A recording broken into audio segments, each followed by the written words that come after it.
Good morning, everyone. Today we are with the second day of our faculty development program, and today we have with us our resource person, Mr. Antonio Joseph, Assistant Professor, Universal Engineering College. He has 7 years of experience in teaching and currently pursuing his PhD from Cochin University of Science and Technology. He has more than 20 conference papers and 6 journal publications. He has been resource persons for many AICT-sponsored and K2-sponsored faculty development programs. His research interest includes thermodynamic modeling of SI engines, its Matlab coding, and signal processing analysis related with IC engines. And today we have with him, and with all our hearts, on behalf of Department of Electronics and Communication Engineering, we welcome you, sir, for our session. Before starting, let me give you some housekeeping. If you have any question or if you want to interact with the speaker, please use the raise hand option so that we can unmute you. Or if you have any doubts, you can put it in the chat box so that I'll take to the speaker. So without much further delay, let us start with the session, and over to the speaker, Mr. Antonio Joseph. Sir, please. Yes, thank you, ma'am, for the wonderful introduction. So let me share my screen first.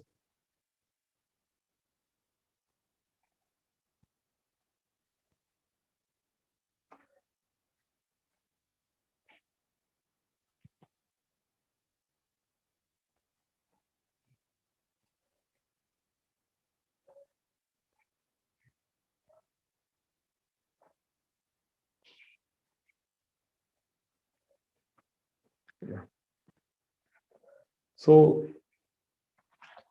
in this, we'll be dealing with the nonlinear analysis using the Matlab. So we'll be covering the Wavelet transform, then about the Embryonical Mod Decomposition, then ensemble embryonical decomposition, then complete ensemble embryonical mod decomposition, Variational Mode Decomposition.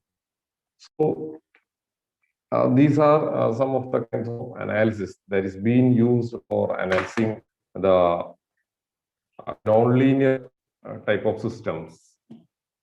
And while we are looking for this kind of analysis, what we should know is that the signal forms will be changing from time to time, and it's quite difficult if we are going for some sort of analysis like fast Fourier transform and all, because that's mostly dealing with the linear kind of a signal, and mostly that can be used for analyzing the stationary signals.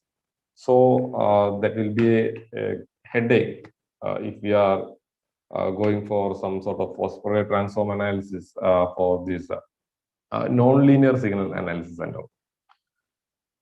So that's how we'll be dealing with this kind of wavelet transforms and that will contain some wavelet packets like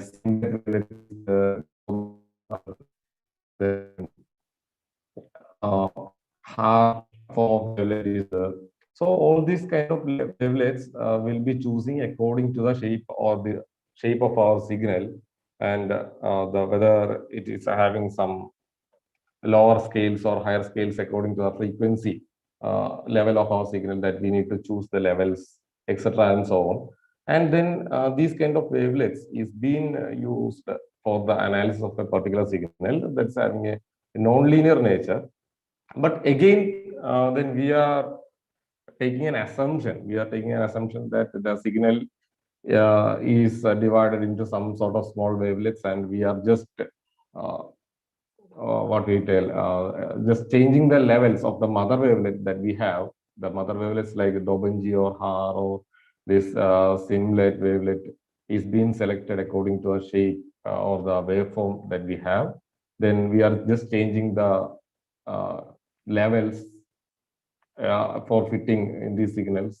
Then we are just advancing or delaying the signals, Likewise, we are just doing some manipulations or some adjustments in order to fit our signal, original signal, and we are doing the analysis. We will be using the wavelet packet, or we will be choosing the decompositions, continuous wavelet transform, or discrete wavelet transform, etc., as per our requirements. And these things can also be used for analyzing the image processing also. The wavelet can be used very effectively for image processing analysis. And that's the initial step that we come across with this nonlinear form of analysis. But again, we need to choose the mother wavelet, what sort of wavelet is best suited for us. So that's a trial and error method. Then we need to choose the level. If we are choosing lower levels or higher levels, that may depends on whether we need to go for a extracting the high frequency range of the signal or the lower frequency range of the signal. So that's another sort of experimental type of thing. So if we are going for a lower number of scale, that means the mother wavelet will be compressed so that it will be able to extract all the rapidly changing details. So that is best suited if we want to extract the high frequency region of our signal. Or else we need to go for a high scale portion. That means the mother wavelet will be stretched so that it will be taking the slowly varying changes. That means lower frequency range can be extracted from the signals. So likewise, we will be able to extract the features from a signal. So if we are comparing that of the fast Fourier transform or a Fourier transform like of analysis, it's just a sine wave, and we are changing the frequencies of the sine wave in order to fit our original signal, which we need to go for analysis. So in that portion, we'll be missing some minute changes in between these sine waves and all. There might be some small variations in our original signal. So that features we won't be able to extract. So that's why this fast Fourier transform kind of analysis is not used for analyzing the nonlinear type of signals. But then again, this wavelet analysis is not of an adaptive nature. Okay, first of all, we need to know the waveform, what kind of waveform we have. Then we need to think whether we want to take the high frequency region or the low frequency region of our signal that we are going for analysis. Then we need to choose the levels accordingly. Then we need, if you are using the wavelet packets and all, we need to choose the number of levels of decomposition. So all these are a kind of an experimental one. We need to just give some inputs. We need to choose some type of wavelets. Then we need to give some levels. Then we need to go for analysis. Then we can either denoise the signal or we can decompose the signal and denoise. Then if the wavelet, mother wavelet that we are choosing is wrong or is not suited for our signal, what happens? Some of the features of signal will be lost. Then we won't get the desired output. So what we do? Now we will be trying with another type of wavelet, or we'll be going for another level. So likewise, by trial and error only, we'll be able to come into a conclusion. So that's a problem with the wavelet analysis. And since it's a kind of a adjustment type of thing, these nonlinear signals, which is of non-stationary nature, will not be able to analyze the signal entirely by extracting all the features. So some sort of the features will be missed out if we are going for a type of kind of analysis. It's just because it's not an adaptive nature. That's it. Now, if we are going for another type of nonlinear method, the algorithm, that's empirical mode decomposition. So it's an adaptive one. We don't need to get bothered about what kind of signal we need to analyze or what is the frequency level of the expected output or what is the type of the waveform. All these things we don't need to bother about, and it's an adaptive one. There will be a sifting process that I'll be discussing in detail while we are going for this empirical mode decomposition and all. So with this kind of adaptive nature, we will be able to analyze the signals. We will be able to decompose it and extract the features from the signal as intrinsic mode functions. And finally, we'll be able to get into some results. So that's the beauty of this empirical mode decomposition and all. So we can divide these analysis into 3 stages. First of all, if we are going for this fast Fourier transform and all, so that will be used if the signal is of a linear nature, and mostly if it's a stationary type of a signal, the fast Fourier transform is best suited. Now, if we are going for this Wavelet transform, the best suited one is linear and non. With some assumptions or some type of adjustments, we can go for non-linear, non-stationary analysis also, but the results will not be that much accurate. Now, for analyzing the signals that is of a non-linear nature and of a non-stationary type, the empirical mode decomposition is the best one. Again, there are some modifications with these empirical mode decompositions, like ensemble empirical mode decomposition called EEMD. Then another modification called complete ensemble empirical mode decomposition, that's called CEEMD. Then another one called complete ensemble empirical mode decomposition with adaptive noise. So CMDAN. So these are some of the modifications that came from this EMD. That means some of the disadvantages of EMD will be addressed by EEMD. Then some of the disadvantages of EEMD will be addressed by CMD. Likewise, some improvisations were made, and finally, the most accurate one that is available is CMDAN, complete ensemble mode decomposition with adaptive noise. So that's mostly used one nowadays for analyzing the nonlinear sort of signals. And another type of method is called variational mode decomposition. That's a VMD. So this kind of analysis can also be used for analyzing the non-stationary, non-linear signals. But the major problem with that is it's having narrow frequency range, and all the IMFs that is being decomposed using VMD will be within a narrow frequency range. So again, that depends on our requirement. If you want to extract the signals within a narrow frequency range, then obviously the VMD will be useful, or else that will not work much. In my personal case of research and all, I will be using this engine block vibrations for analyzing the knocking. So during the knocking, the frequency range of the engine block vibration may occur between some 7 kilohertz to 20 kilohertz. So it's a wide range of frequency. So in that particular case, you cannot use this variational mode decomposition for analyzing the signals, because the features of knock will be lying on different number of IMF. Well, if I am decomposing the signals into some 6 or 7 IMF, maybe first 4 or 3 IMF will be contain the features of knock, and it's quite difficult for us to analyze all the IMF and get into a conclusion whether the knocking is being produced or not. So that's a kind of difficult thing.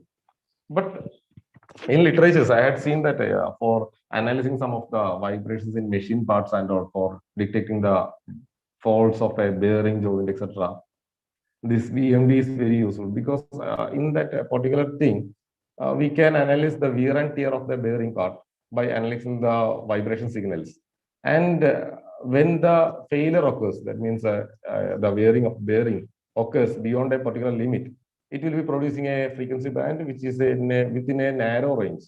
So in that particular case, it's very useful if you are going for VMD, because that particular narrow frequency range can be extracted using this variational mode decomposition, and we can go for analysis.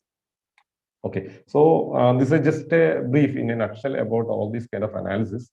So we'll be covering all this in detail, and I'll be showing some of the results that are obtained using this engine block vibration signal so that we can compare this EMD, EMD, CINDAN, and VMD.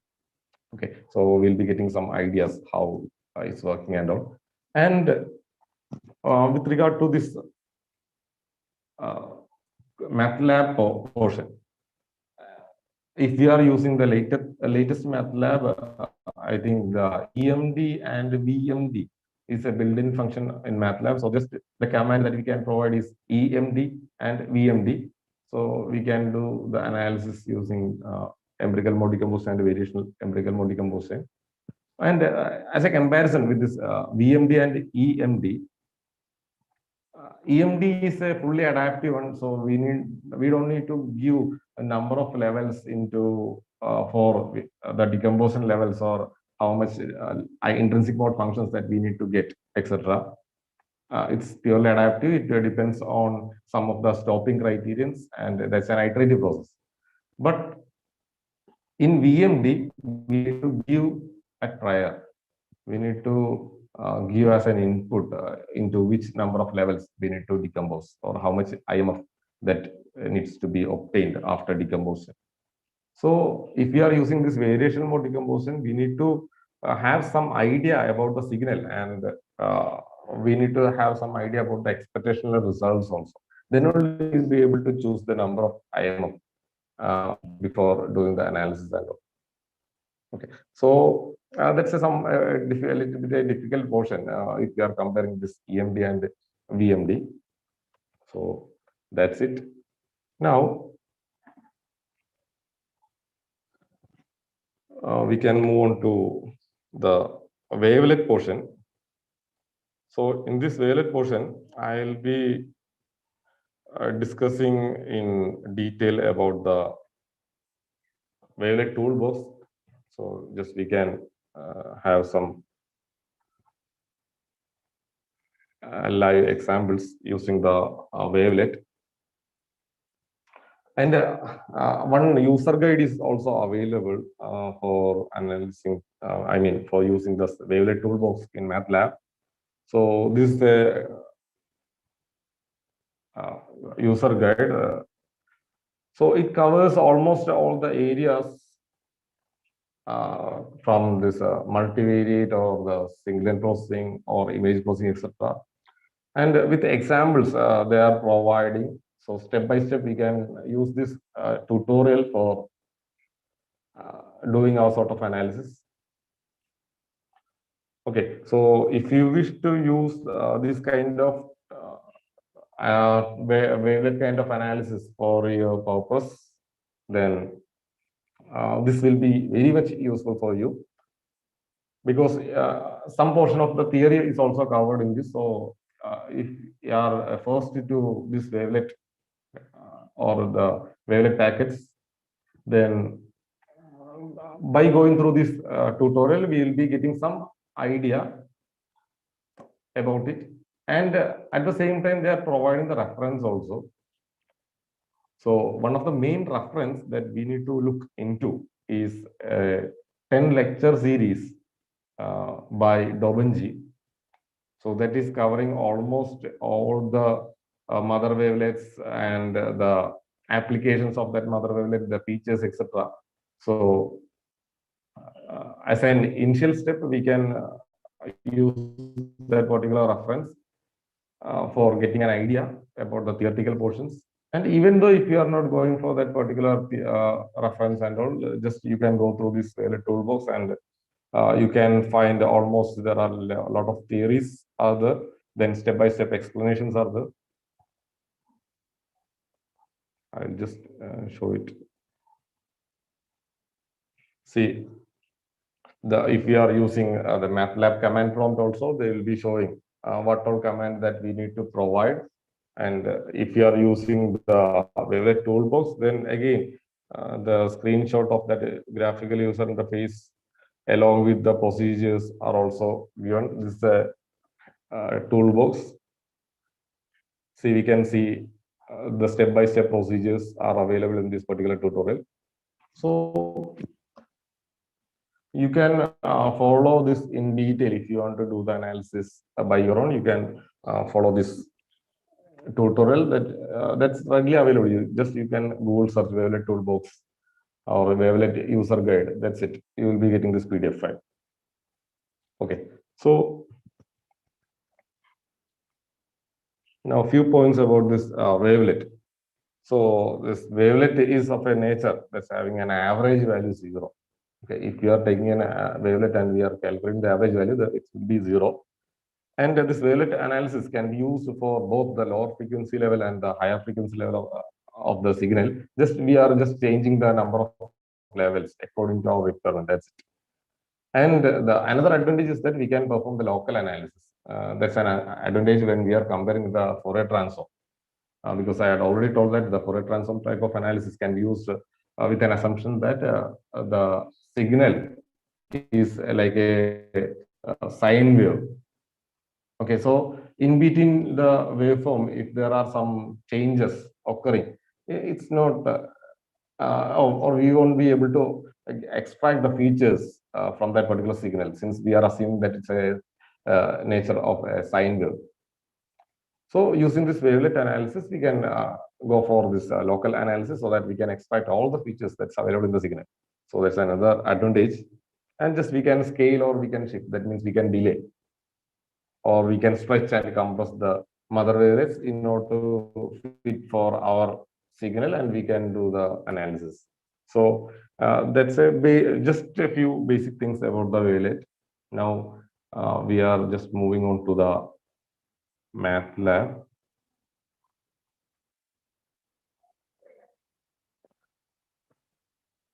So in this Matlab, we have a tab called app. So just click onto the tab and we can see a lot of packets that the package that we had installed. So this is a trial version that I had installed for showing this signal processing portion. So it consists of only the signal processing toolboxes. Okay, so in Matlab, we can just take the or download the trial versions using our official mail ID. We cannot use the Gmail, etc. We can use our institutional mail IDs for downloading the trial versions. It will be having only a 30 days trial. If you want to go for a full package, we need to download the crack version or we need to purchase that. Okay. So if you are using the trial versions, they will be providing the options, which package that we want to choose. According to our requirement, we can choose the package and we can download that. It will be having a memory size of around 4 to 5 GB, the download file size, and we can install that. If we are going for the full package, it will be around some 20 GB. Okay, but the entire thing will be there. And while installing, we can choose what all packages that we want to install. Likewise, we can customize and install the cracked version also. Okay, so now we are going for the Wavelet Analyzer. That's a toolbox that's available. So first of all, we can move on to the Wavelet 1D.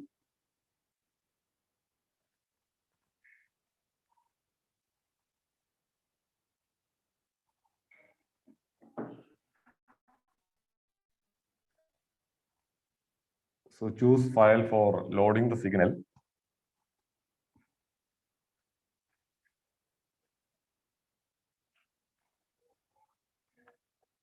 So now we have a signal that's recorded in the mobile phone. Okay, the working of an engine is being recorded in a mobile phone. So that's having that's a noisy signal. Okay, since the microphone of a mobile is not that good for extracting all these features, we'll be getting a noisy signal only. So I'll just show that particular signal. So this is the signal. It's a noisy one, and we won't get any clue for analyzing this kind of signals. Okay, so here we can choose which type of wavelet that you want to use. This HAR is the basic form of wavelet. It's a basic form and it's having a pulse-like nature. Okay, so if you are going for analyzing a pulse-like wave, then HAR can be useful. Or else we have Dobenji, that means dB. Then SIMLET is there. That's denoted by the SIM, and coef is there, Bior wavelet is there. So that's according to our requirement that we want to choose. So in this particular case, Dobenji is very good because it could analyze the frequency form of these acoustic signals or the engine block vibration signals. So Dobenji is good, and this is also good because of its symmetric nature. We could analyze the acoustics or the vibration signals using the simlet wavelet also. So either of these we can choose. So I am choosing this Dobenji.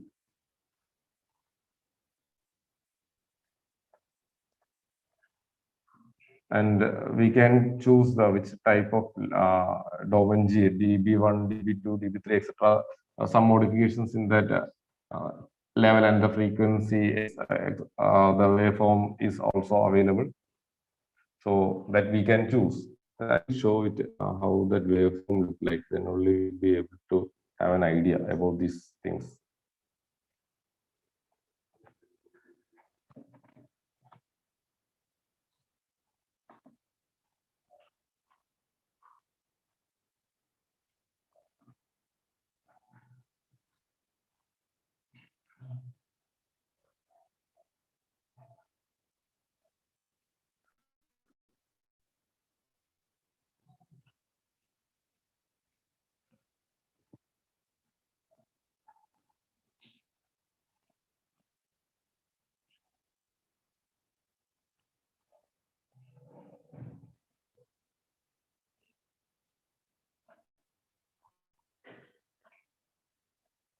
See.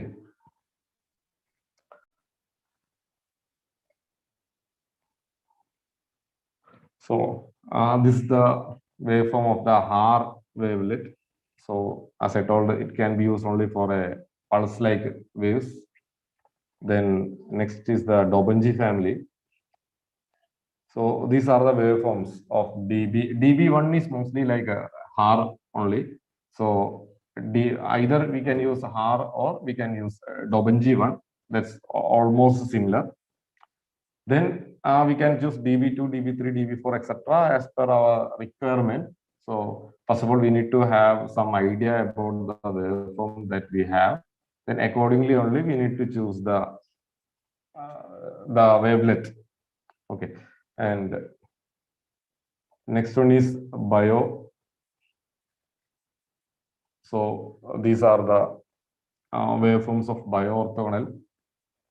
So bio can be choose accordingly. So then again, we need to know how our signal look like. Then only we'll be able to choose these things.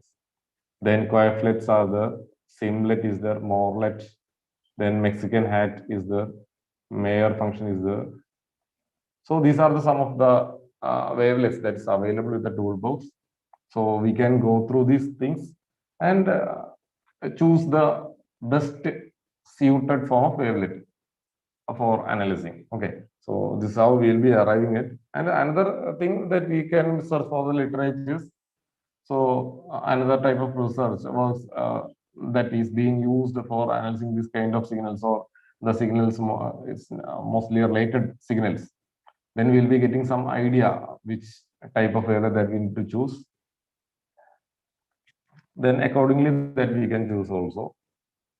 Or else I told earlier, we need to do some trial and error sort of thing. Then only we will be able to choose the best suited one.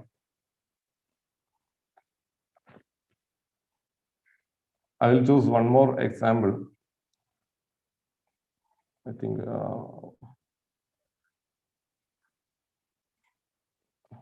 in image processing, because if you are analyzing the image and all, we will be getting some idea from the image itself. We don't need to look into the signal waveform, etc. and all in the case of image processing. So let me see, one example is there, I think. So by looking at the output image itself, we will be able to know whether we are choosing the right wavelet form or not.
No, I think it's not available. I will look it during the break time and I will show if it's available in this tutorial.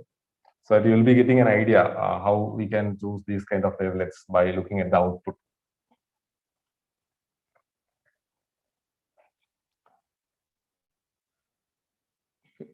So,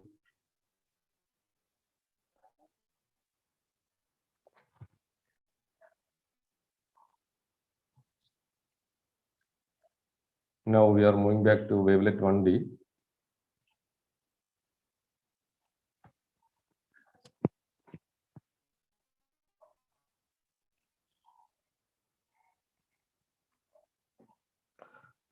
Yeah, so we had choose Dobunji 6 and the level is being given as 5.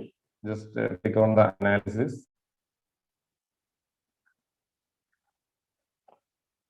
And now we are going to denoise the signal. So I'm clicking on the denoise. We can choose the form of threshold, whether it is a soft threshold or a hard threshold. Actually, this hard threshold is the simplest form because in that, if you are giving some threshold values, what happens is that it will be the during this denoising process, the elements that is having the lower threshold than the value that the threshold value that we are specified will be assigned as 0, and the entire the rest of the signal will be as such. It won't be altered. But if you are providing a soft threshold, what happens is that the entire range of signals below the threshold will be automatically assigned to 0, and the remaining signal will be stringed to towards 0. Okay, so some of the signals below the threshold value will be assigned 0, and there will be some other signals remaining which is beyond the threshold value, so that will be having a non-zero value. So what is that? The remaining signal will be stringed towards the 0. Okay, so that's what we do in the case of soft thresholding. So it is a little more complicated one, the soft thresholding. So if you don't have that much idea about the signals, we can go for the hard thresholding, or else we need to specify the threshold. We need to know about these things. Again, that's a trial and error type of thing. So then if that's the case, we can go for soft thresholding also. So just I am providing this hard thresholding now.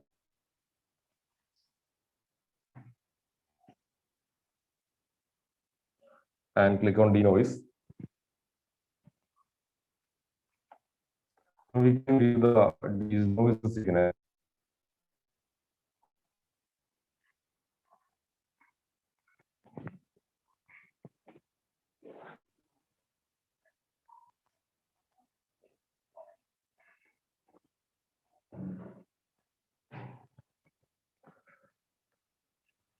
So here we can see the original signal as well as the denoise signal. So I am just zooming a portion in the x-axis. So we can click and drag a portion where we want to zoom, and just click on Y plus because we want to zoom in the Y direction only. Sorry, X plus because we want to zoom in the X direction only.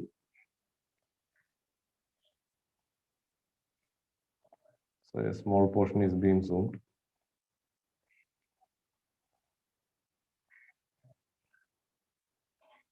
See, this was the original signal, and this is the denoised signal that we are obtaining. So as I told, the signal that we are recorded using the mobile phone will be very much noisy because the microphone is not much that good for extracting the signals from these engine block vibrations and all. So it contains a lot of noise. Now we had denoised the signal and it looked like a good waveform. But again, now we won't be in a position to tell whether we had got the good signal or not after denoising, because some of the features of the original signal might have lost. Okay, so that comes method. So we need to do further analysis and see whether we are getting the expected results or not. So by the known values, we will be validating these things, and we'll be seeing whether we are getting the correct result, because already we know the result. So like this, we'll be comparing. And if we are not getting the expected ones, so we'll be in a conclusion that for waveform or the level that we are taken is not matching with the signal form. So we need to choose another thing. So likewise, we need to do some trial and error before arriving at a conclusion. Okay. So that's how we'll be dealing with this wavelet 1D. And then after using, we can extract the denoise signal also. Okay. So we can go for file, go to file, and we can generate the Matlab code also. We can generate Matlab code. So that means we are providing some input values in the drop-down options that is coming in this particular toolbox. And all that will be available as a Matlab code, so that in future, if we are going for some sort of analysis, we can use this particular code for analyzing that signal. Only thing, we can change some values of the file name, etc., in that particular code, and we can go for analysis. Okay, so likewise, we can generate the Matlab code also, and we can save the denoise signal also. Okay, so this denoise signal can be used for further analysis. Okay, so these are the options that is available.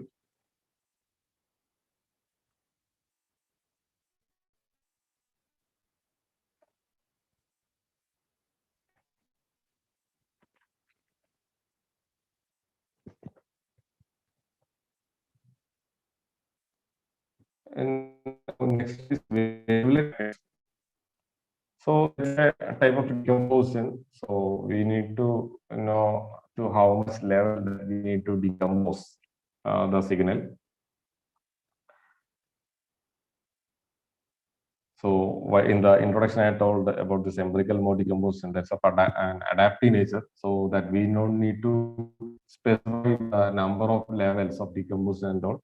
That will be that is an iterative process, and using a shifting process that automatically dictates how much level of decomposition is necessary. But in this particular case, we need to provide the decomposition level, and there is an option for uh, getting some best tree or best level. Then again, that's not an adaptive nature. Okay, just we can go for it, and just we can see which is the best level or best wavelet tree that can be used, that we can go through it, and we can see how it works. So again, we can load a signal, and suppose some of the signals that is obtained from the data acquisition systems and all will be in an Excel format or something like that. Okay, so what we generally use is that we'll be exporting that Excel file into Matlab workspace.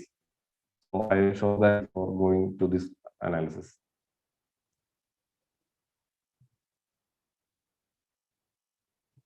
So first of all, I am importing the data, and I am just exporting that into a workspace.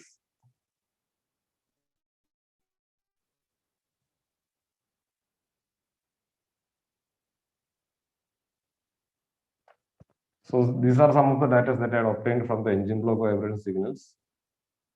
So each cell corresponding to the vibrations, the amplitude of the vibrations produced at that particular second or particular time. Okay, the sampling frequency is 52 kilohertz. So as a matrix, I am importing.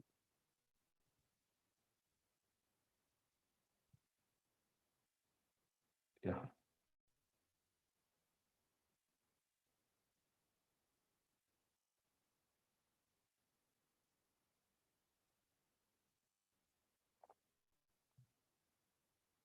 Now just I am renaming this one.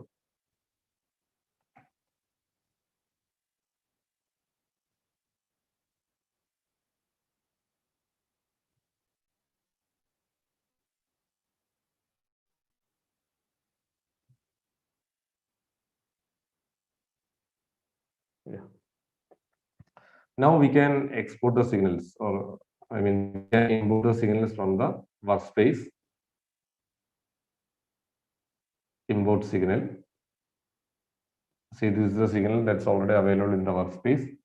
So actually, that was an Excel file, and we had imported that, and we had saved that it's in a matrix form. Now we are taking that matrix for the analysis.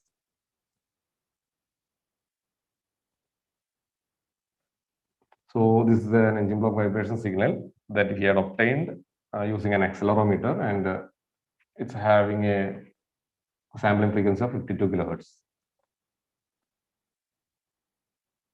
Now again, I am choosing this Dopen G8 I am choosing.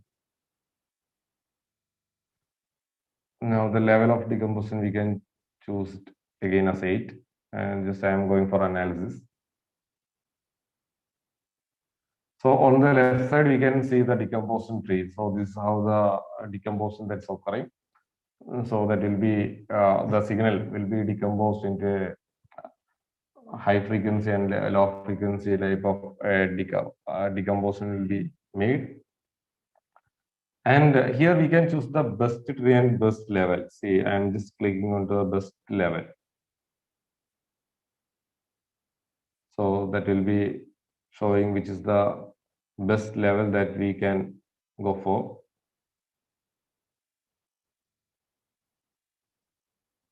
And it will show the best tree also. So this is the best tree that is showing.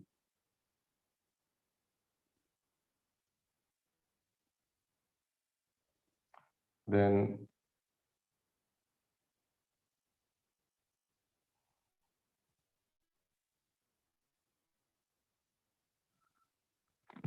so that will come only according to the level of decomposition that we are using. Okay, some sort of slight adjustments will be made within the level of decomposition that we are choosing.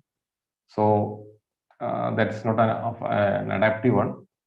That purely depends on the waveform or the number of levels that we are choosing. But if you are comparing it with EMD, it doesn't have any, like a precursor is not there, or it's not an a priori type of thing.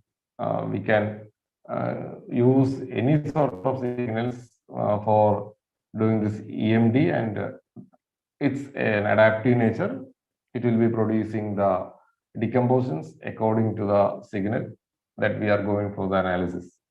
Okay, so that's a difference, and it has a lot of advantage also, because if I am doing this kind of analysis using Wavelet without knowing about the nature of the signal, or I don't have any idea on how much decomposition I want to provide, or what type of mother wavelet that I want to choose, what happens?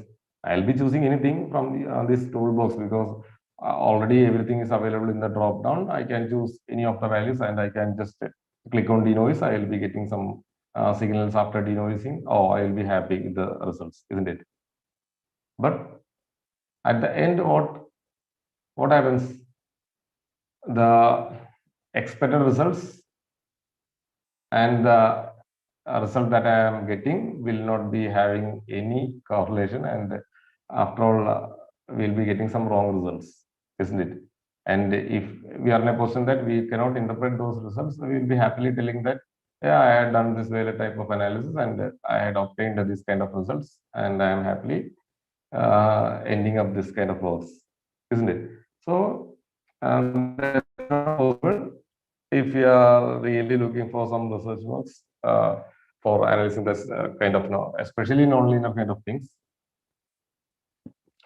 So some sort of effort is required.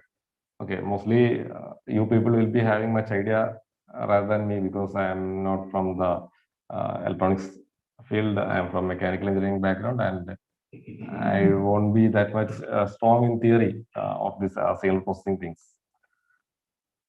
Okay, so I think I don't need further explanations regarding this,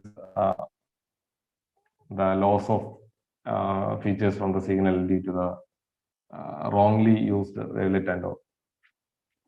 So just I will show the analysis over here. So we are using Dobenji wavelet 8, and we are giving the decomposition level as 8. So on the left side, we can see the decomposition tree. So this is the decomposition tree that we will be using for our sort of analysis.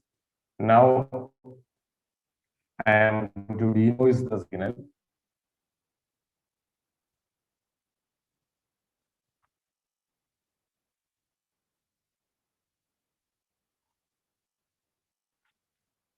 Again, here we can choose whether we need to go for hard or soft thresholding. So either of these we can choose. And we can provide the threshold values also. So that's at par with our signal performs and all. So just I am not discussing all these things now.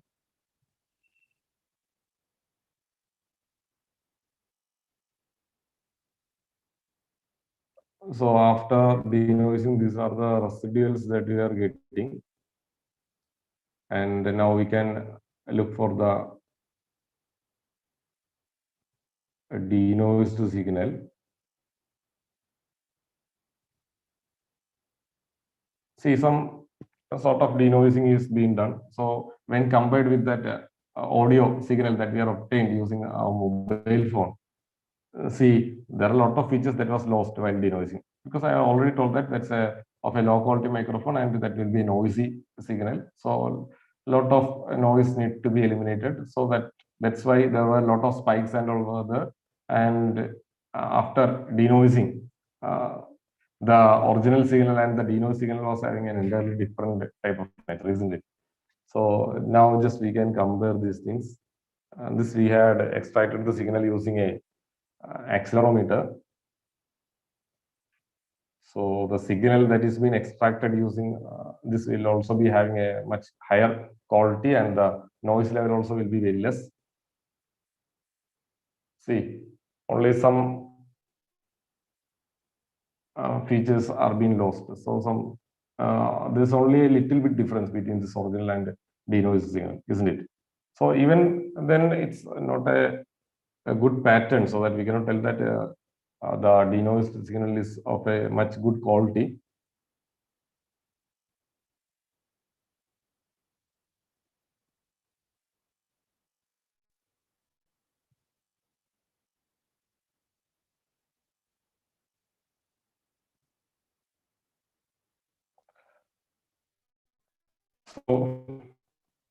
So what we need to do is that we need to do some trials in order to get a better denoised signal. Okay, so this is the original signal, and this one is the denoised one. Mostly it look like same, isn't it? Some sort of a small portion of the signal is being lost. That's it.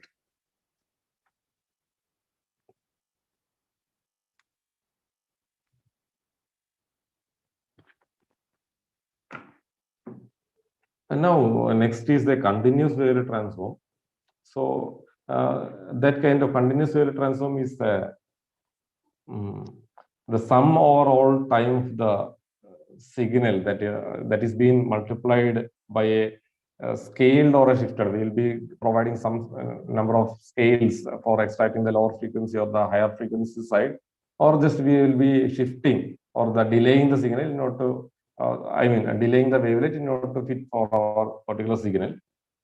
And finally, we'll be getting some coefficients and all. Okay, so that will be used for further analysis. So by looking at the output that we are getting, we'll be able to compare the signals. So that's what we'll be doing with this continuous Fourier transform.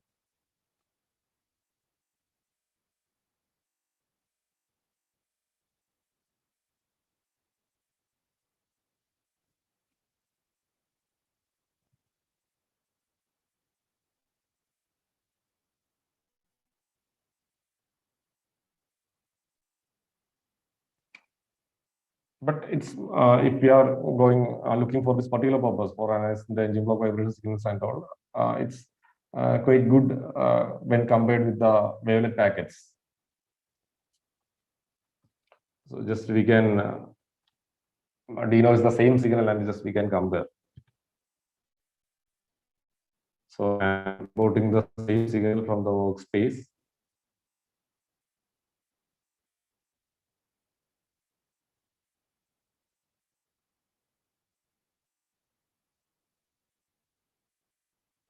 Providing the, choosing the same wavelet, that's wavelet domain G8 is being chosen. And the sampling period is 52K.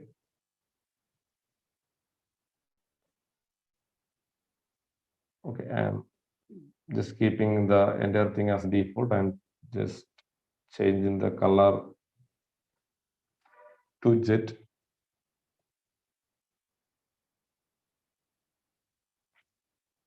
So this is the output that we are getting. So mostly this signal, in this signal, this knocking is occurring at this particular range. Okay, knocking is occurring at this particular range.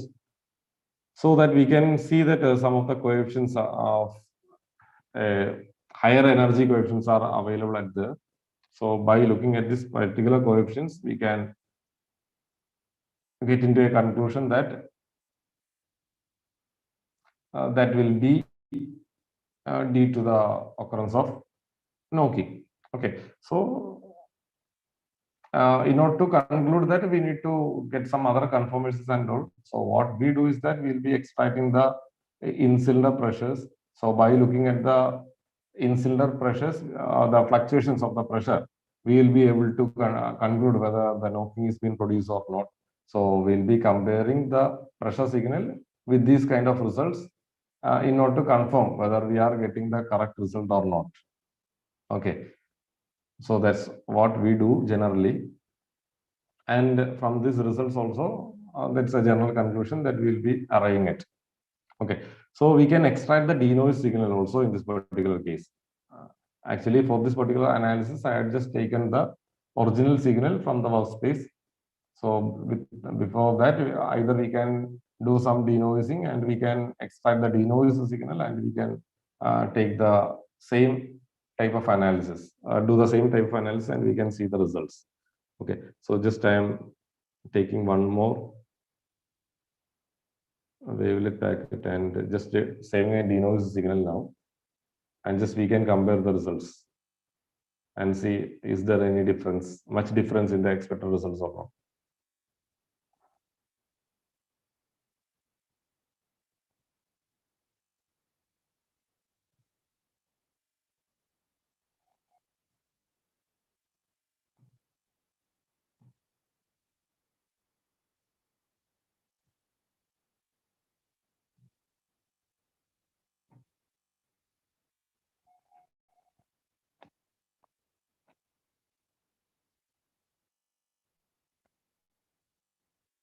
So I am just denoising the signal.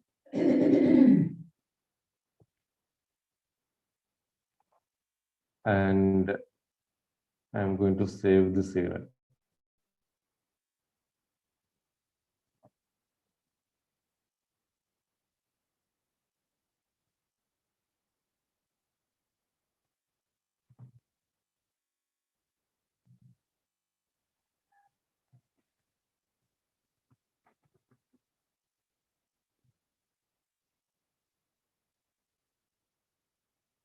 Okay.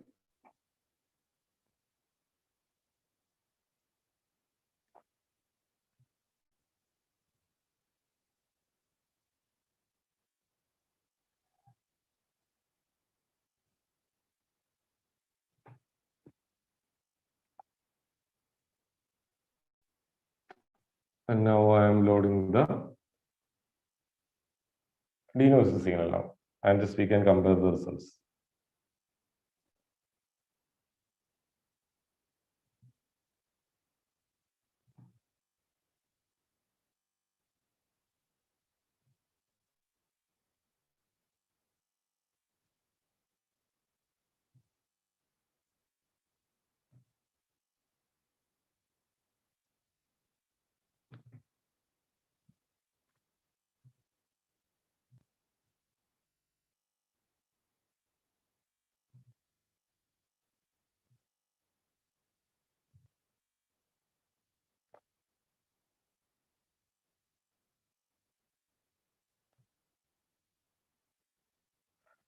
See the difference.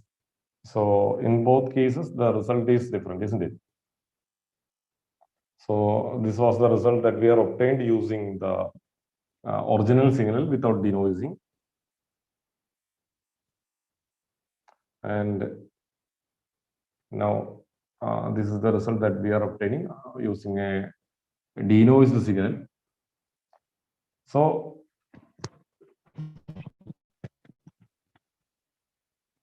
then again, from this denoised signal, we can conclude that here some higher coefficients are visible. So from this, we can conclude that correspond to some knocking signal and all. But we had lost some of the features near to this 2000 and here also 200, between 200 and 400. Some features have been lost if you are comparing this both the original and the denoised one. See, some sort of difference is there, isn't it? So that's the issue with the denoising. If you are not denoising the signal properly, some of the features of the original signal will be lost. So that might be useful for predicting the knocking and all. So actually we don't.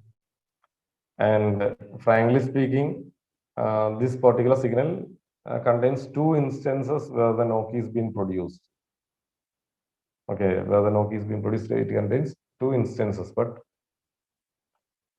from these results, we cannot arrive at a conclusion with much better clarity about those two instances.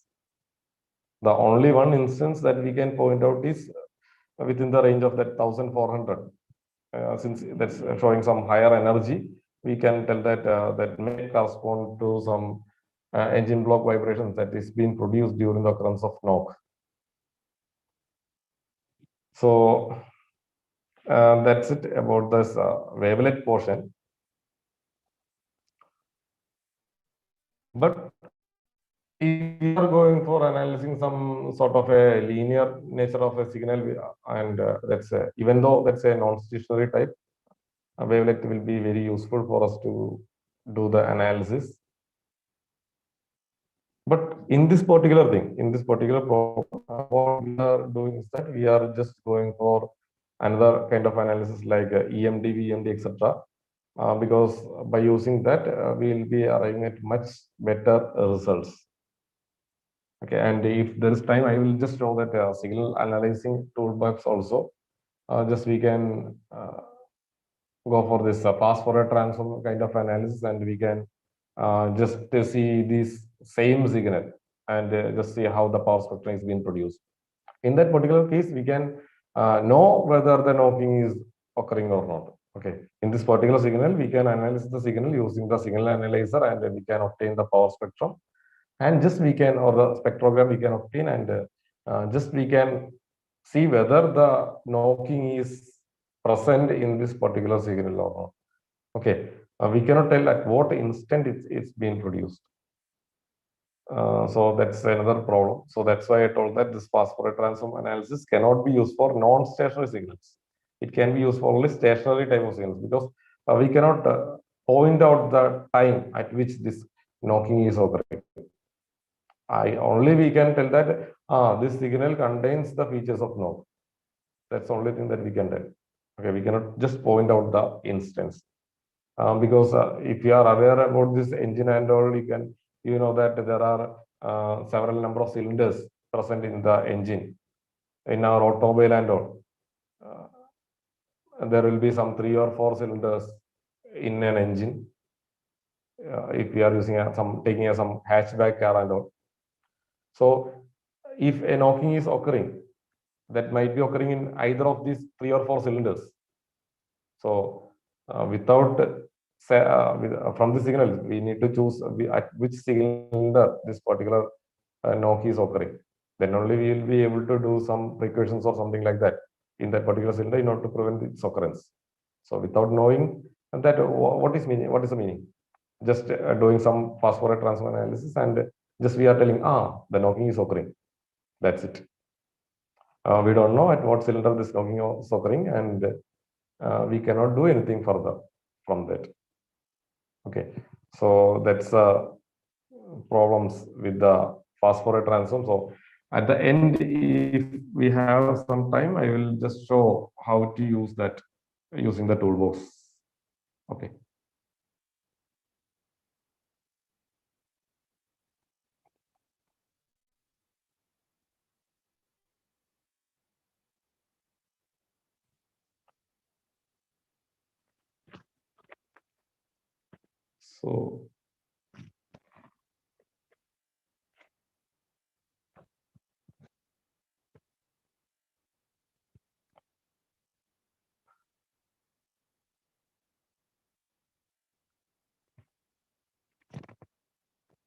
So now moving on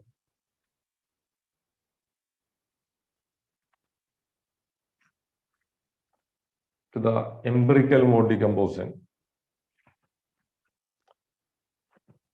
So this empirical mode decomposition can be used for decomposing the signals into different components, and these components are called intrinsic mode functions, and that's having a nature of a that will be having a slowly varying amplitude and a phase. So in this particular application, the first intrinsic mode that we are obtaining will be containing the features of knob. So that's why we are going for this kind of analysis. Okay, so the only headache is that we need to go for the first intrinsic mode function need to be used for further analysis. That's it. Okay, so we can eliminate the rest of the intrinsic mode functions if you are using empirical mode decomposition for analyzing and for identifying the occurrence of knock. So that's the advantage what we have for this particular algorithm.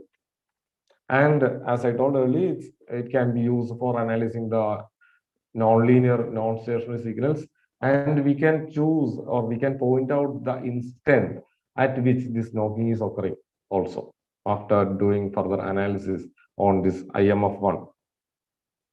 Okay, and the advantage is that it's adaptive of nature, and the basis of these intrinsic mode functions are either amplitude or frequency modulated.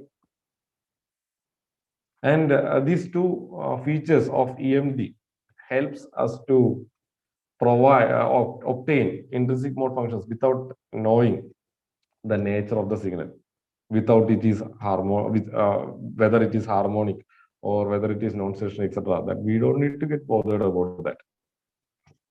But if you are using this fast Fourier transform or Wavelet transform, we will be taking some assumptions that the signal is stationary in nature in case of Fourier transform. In Wavelet, we can say that it is a harmonic nature. Okay, such assumptions is not required in this particular case. But the problem is that mode mixing occurs. Okay, so that's the problem with this empirical mode decomposition. There will be some mode mixing that will be occurring in this empirical mode decomposition. So that mode mixing means some of the features in IMF1 might be present in IMF2 or IMF3 or IMF4.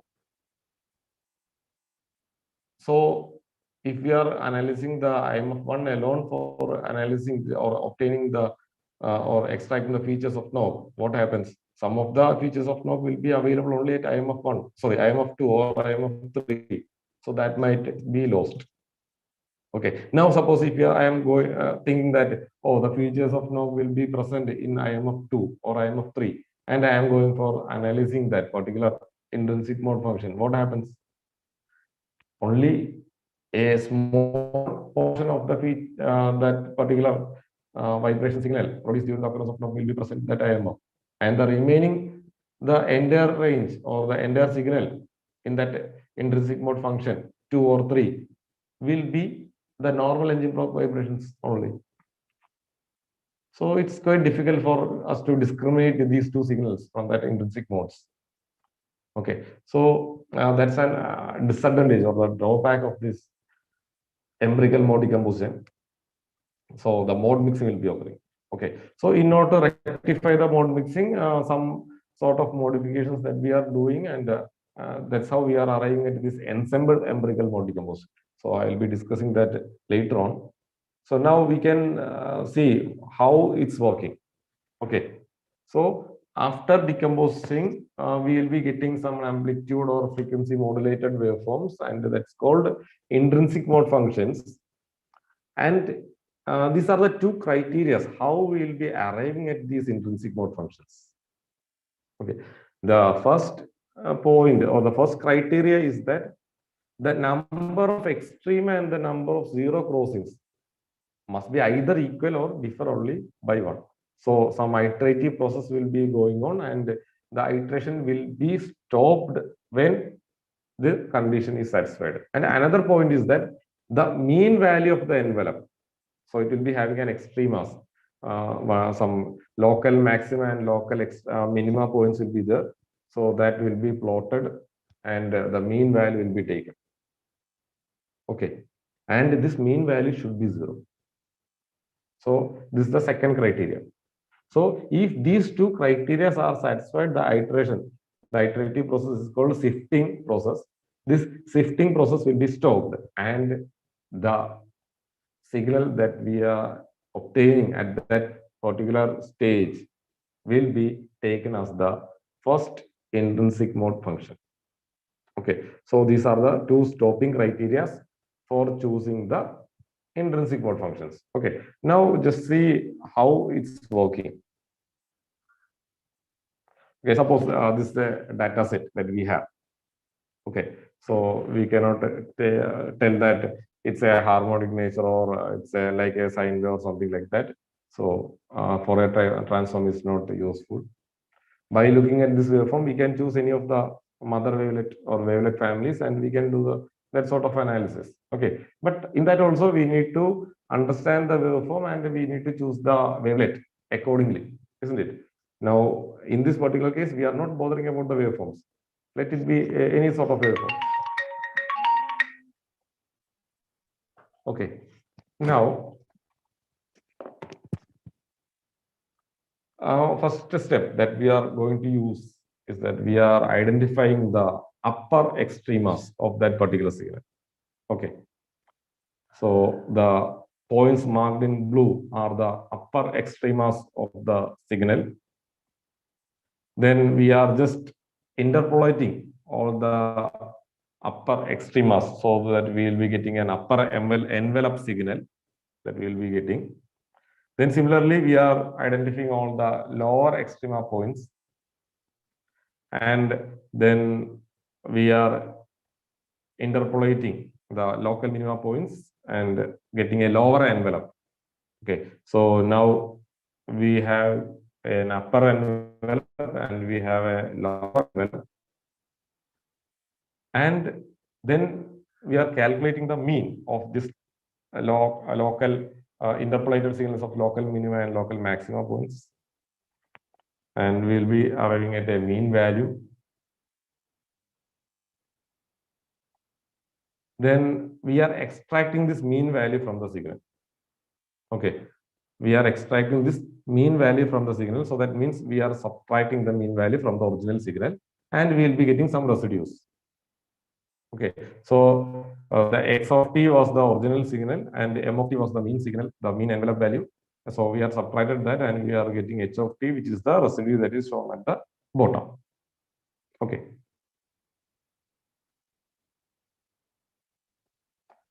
Now we are checking whether this h of t, that means the residue, whether this residue is satisfying our stopping criteria. We had specified two stopping criteria, isn't it? The average of this value should be equal to 0, and the number of zero crossings and the number of local maxima or minima should be equal, or either that should be differ by 1. Okay, so if these two criteria are satisfied, what happens? That is taken as an IMF.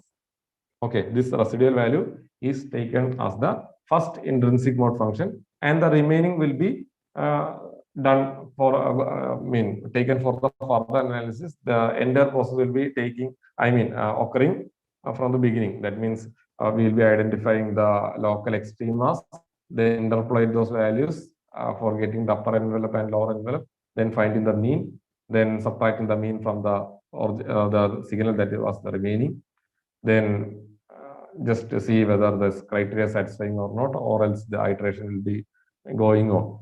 Okay, so that iteration will be stopping at the point where these two criteria are being, those two stopping criteria are being satisfied. Okay, so that's how we are doing this kind of an iterative process in empirical mode decomposition, and finally we will be arriving at the intrinsic mode functions. Okay. So that's it about the the empirical mode decomposition and the IMF that is obtained using empirical mode decomposition. So one of the drawback that we are discussing was the mode mixing. Okay, so some of the features of the signal that we want will be available at, or distributed into different IMF, or different IMF. The features from different IMF will be present in a single IMF, and that will be treated as an intrinsic mode function or something like that. So that is a little bit confusing portion. So we need to rectify that. Okay, then only we will be able to extract all the features of that particular signal that we are going for the analysis. So in order to avoid this mode mixing problem, what we are doing is that we are adding some noise. We are adding some white noise into the original signal. Okay, so some white noise is being added to the original signal, and then this shifting process is done. Okay, so that's what we do in this ensemble empirical mode decomposition. So thus by adding this white noise and then doing the shifting process, we will be able to rectify the problem of this mode mixing raised by empirical mode decomposition. Okay.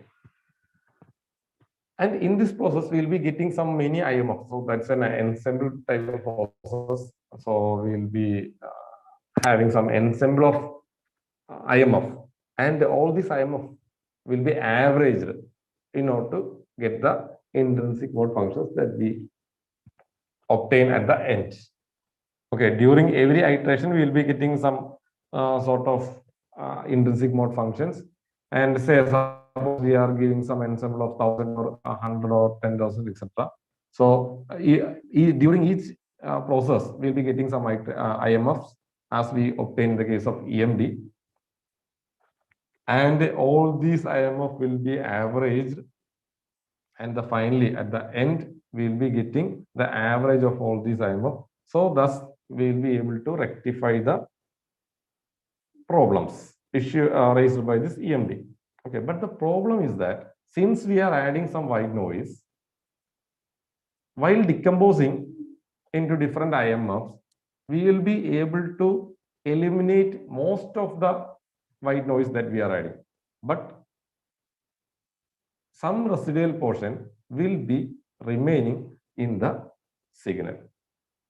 Okay, so this white noise that is remaining with the original signal will be available in any of the modes that we are getting.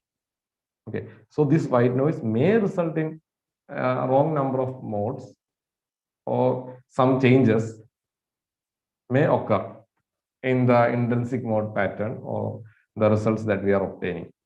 Okay, so now we had rectified the issues of mode mixing, but now we have another issue, another headache is there. So that is the residue of the white noise that is remaining in the original signal of the intrinsic mode functions that we are obtaining even after decomposing. So that is the disadvantage of the ensemble empirical mode decomposition. Okay, so we need to eliminate that also. So now that's a headache. Mode mixing is over, so that's fine. But now we have white noise with us. Now this residue also need to be eliminated. So then comes another modification called complete ensemble empirical mode decomposition. So it can be used for eliminating it to an extent, but then again, it's not that much good for eliminating all the noise. And there we will be inputting some in ensemble empirical mode decomposition and complete ensemble empirical mode decomposition. We are providing some noise. We are not bothering about the signals or something like that. So that also may result in these residues. Okay. So in order to avoid these issues, another modification called complete ensemble empirical mode decomposition with adaptive noise is being used. So in this particular thing, what we are using is that we are using some adaptive methods for inputting the white noise. So according to the signal waveform and all, the white noise will be created, and that will be added to the original signal. So that will be like a standard deviation of the original signal. The white noise that we are adding, that will be a Gaussian white noise, and that will be like a standard deviation of the original signal into some factors. Okay. So likewise, an adaptive noise will be added to the original signal, and the shifting process will be occurring. And in this complete ensemble, iterations will be taking place until the residue is zero. So the issues with the residual noise, white noise, will be eliminated, and there is no issues of the mode mixing also. And if we are reconstructing all these IMFs, we will be getting the exact original signal. Okay, so that's the advantage of this complete ensemble empirical mode decomposition with the use of adaptive noise.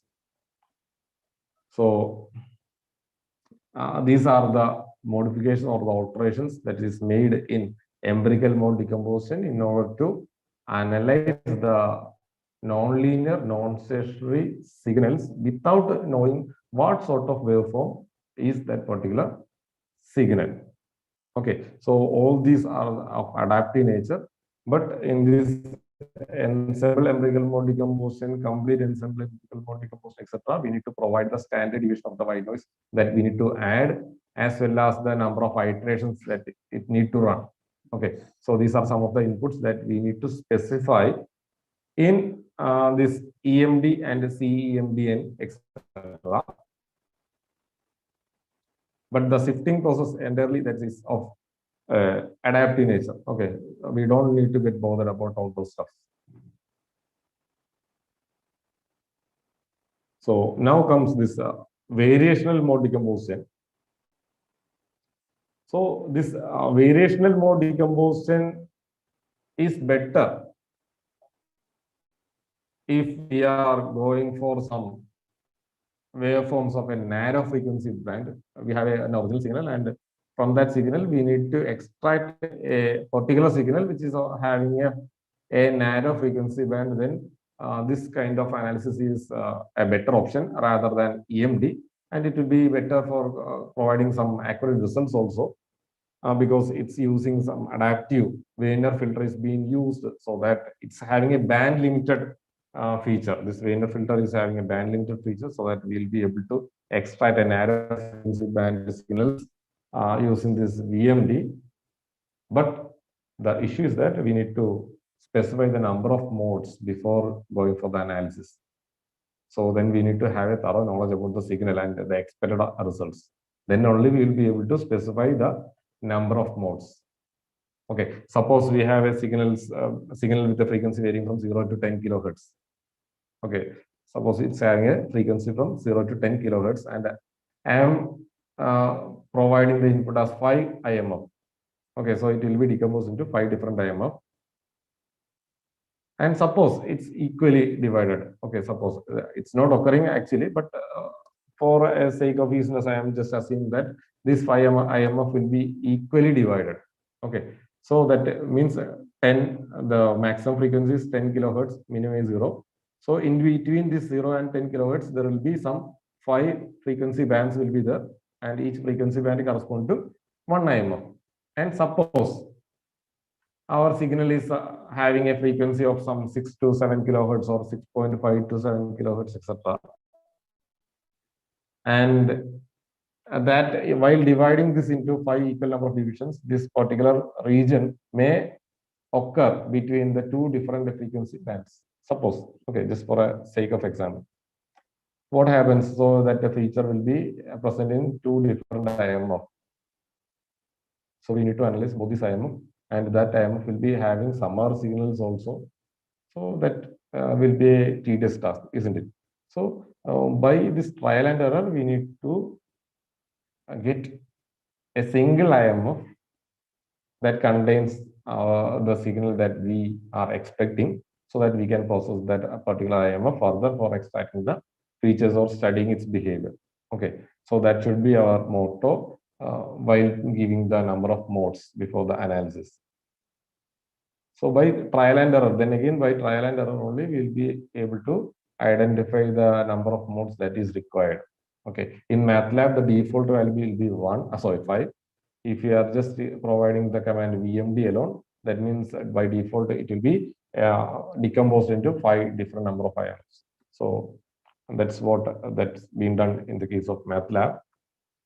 Now I'll show some results and some sort of things for analyzing or the comparing the signals, and all. We'll be discussing that after the break.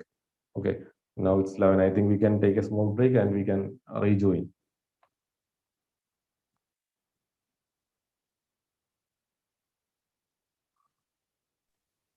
Now we'll break for 15 minutes, then we'll join by 11:15. So participants, please join by 11:15 for the next session.